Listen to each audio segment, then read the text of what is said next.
आप सभी को प्रणाम। जय गुरुदेव। आज गायत्री महाविज्ञान में सुनेंगे गायत्री ही कामधेनु है। इसके बारे में जानने से पहले आइए हम सभी मिलकर गायत्री मंत्र कर लेते हैं। ओम भूर्भुवः स्वः तत्सवितुर्वरेण्यं भर्गो देवस्य धीमहि धियो यो नः प्रचोदयात्। आइए जानते हैं गायत्री ही कामधेनु है। इस विषय पे गायत्री 24 शक्तियों को साधक में जागृत करती है। यह गुण इतने महत्वपूर्ण है कि इनके जागरण के साथ साथ अनेक प्रकार की सफलताएं, सिद्धियां और संपन्नता प्राप्त होना आरंभ हो जाता है। कई लोग समझते हैं कि यह लाभ अनायास कोई देवी देवता दे रहा है। कारण यह है कि अपने अंदर हो रहे सूक्ष्म तत्वों की प्रगति और परिणति को देख और समझ नहीं पाते।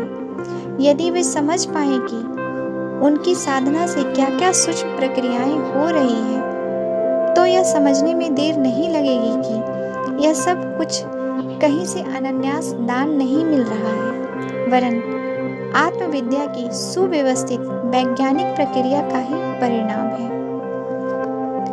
गायत्री साधना कोई अंधविश्वास नहीं, एक ठोस वैज्ञानिक कृत्य है और उसके द्वारा लाभ भी सुनिश्चित ही होते हैं। पुराणों में उल्लेख है कि सुरलोक में देवताओं के पास कामधेनु गौ है।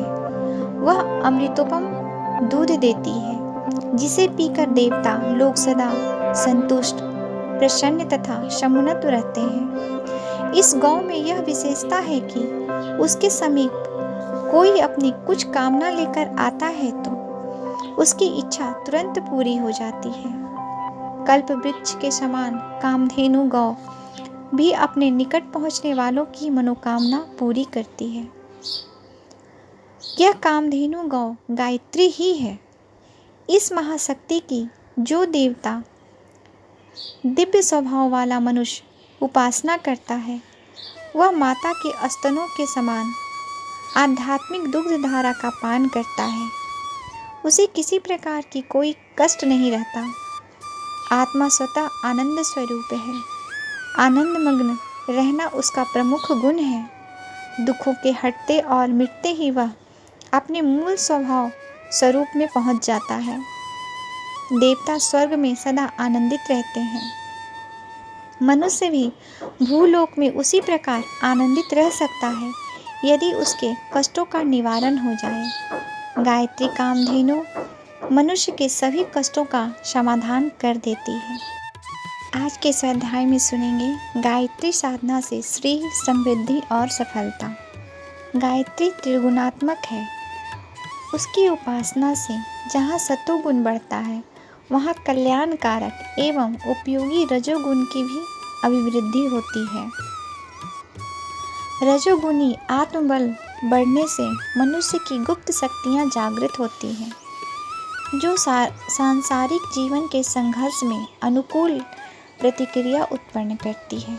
उत्साह, साहस, स्फूर्ति, निरालस्यता, आशा, दूरदर्शिता, तीव्र बुद्धि, अवसर की पहचान, वाणी से माधुर्य, व्यक्तित्व में आकर्षण, स्वभाव में मिलनसारी जैसी अनेक छोटी बड़ी विशेषताएं उन्नत तथा विकसित होती हैं, जिसके कारण श्री तत्व का उपासक भीतर ही भीतर एक नए ढांचे में ढलता रहता है।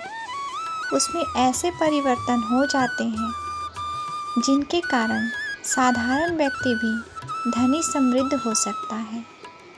गायत्री उपासकों में ऐसी त्रुटियां जो मनुष्य को दुखी बनाती है, नष्ट होकर वे विशेषताएं उत्पन्न होती है जिनके कारण मनुष्य क्रमशः समृद्धि, संपन्नता और उन्नति की ओर अग्रसर होता है। गायत्री अपने साधकों की झोली में सोने की असरफियाँ नहीं उड़ेलती, यह ठीक है, पर यह भी ठीक है कि वह साधक में उन विशेषताओं को उन्नत करती है जिनके कारण वह अभावग्रस्त और दीनहीन नहीं रह सकता। आज के लिए यहीं तक। आप सभी को प्रणाम। जय गुरुदेव।